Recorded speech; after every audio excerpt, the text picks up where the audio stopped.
Narito ang ating mga kakailanganing sangkap sa ating lulutuin. Una, maghanda ng 2 pirasong ampalaya na may katamtamang sukat at maaari mo ito hatiin sa 4 na piraso at tanggalan ng laman sa loob.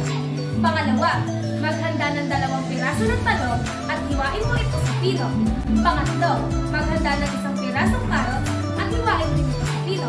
Pang-apat, maghanda ng 1 red bell pepper at hatiin ito pahaba.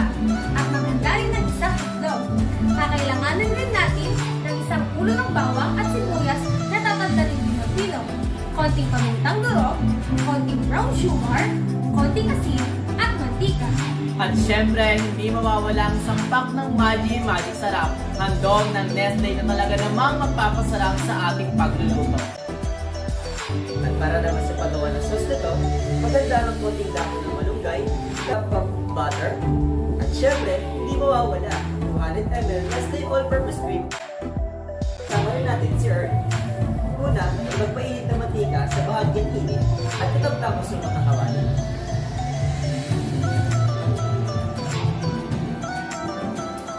Pangalawa, ay igisa ang bawang hanggang sa maging brown ito.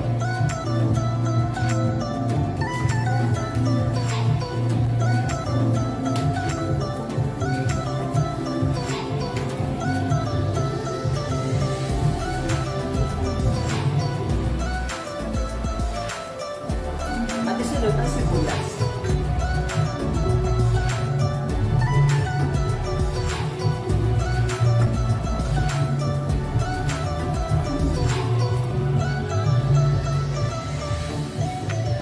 Pagkatapos, ay pagsama-samahin na natitirang gulay na hindi walang pino. Isunod naman natin ilagay ang pamintang durog, konting brown sugar at konting asin.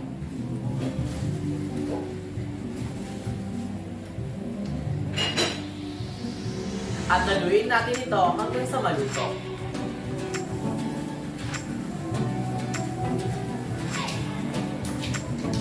Ng ginisang samot-saring gulay, ilagay naman natin ang pinating itlog dito at haluin lamang.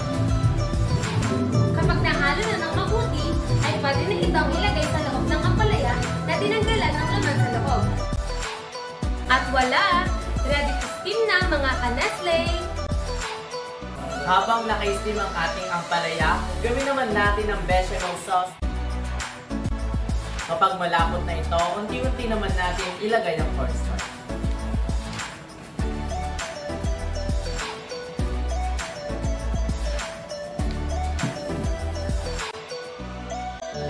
Kapag naman nakita na natin na malapot na ang consistency nito, isunod naman natin ang kalahating baso ng evaporant.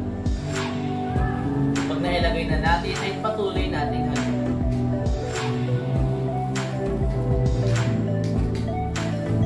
Pag nahalo na natin, ay isunod na natin ang pamintang durog,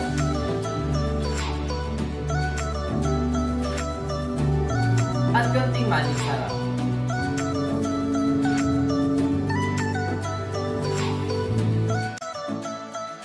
Tada!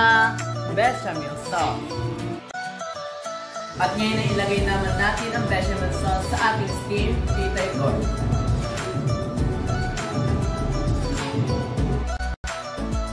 At ngayon ay ilagyan din naman natin ito ng moringa leaves at oregano leaves.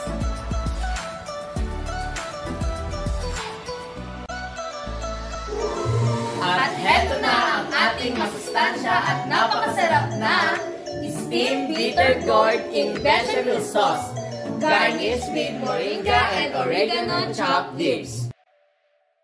Gagawa tayo ngayon ng ating panghimagas na tatawagin nating Turbinado Pumpkin Delight. Turbinado sugar still contains some of its natural molasses, giving it its brown blunt color and light caramel flavor. Kakailanganin natin ng 1/4 size ng pumpkin or kalabasa cut into cubes, 1/2 cup of brown sugar, 2 leaves of oregano chopped, 3 drops of vanilla flavor, and 3 drops of lemon flavor. Para naman sa paraan ng ating pagluluto, una, painitin ang kawali at ilagay ang 1/2 cup of brown sugar at caramelize. Pangalawa, ilagay ang kalabasa at haluin ng dahan-dahan at lagyan ng 1 cup of water. Pangatlo, haluin paminsan-minsan hanggang sa lumambot na ang kulay, lagyan ng kaunting tubig paminsan-minsan hanggang lumakot ang consistency nito. At pang-apat, para sa karagdagang lasa ng ating panghimagas, patakan ng vanilla at lemon flavor at chocolate leaves. At heto na, ready to go na ang ating turbinado pumpkin delight. At ngayon mga kaneste, ay gagawa tayo ng napakasarap na inumin na kung tawagin ay Tornado Sweet Potato Leaf Sap. Para naman sa ating mga gagamitin sangkap ay kailangan natin ng isang bundle of sweet potato leaves, 1 cup brown of sugar, calamansi juice, lemon flavored droplets, paste at cinnamon sugar. At narito na ang ating pinakuluang dahon ng talbos ng kamote at ngayon naman ay atin ang i-blender kasama ang ibang karagdagang sangkap.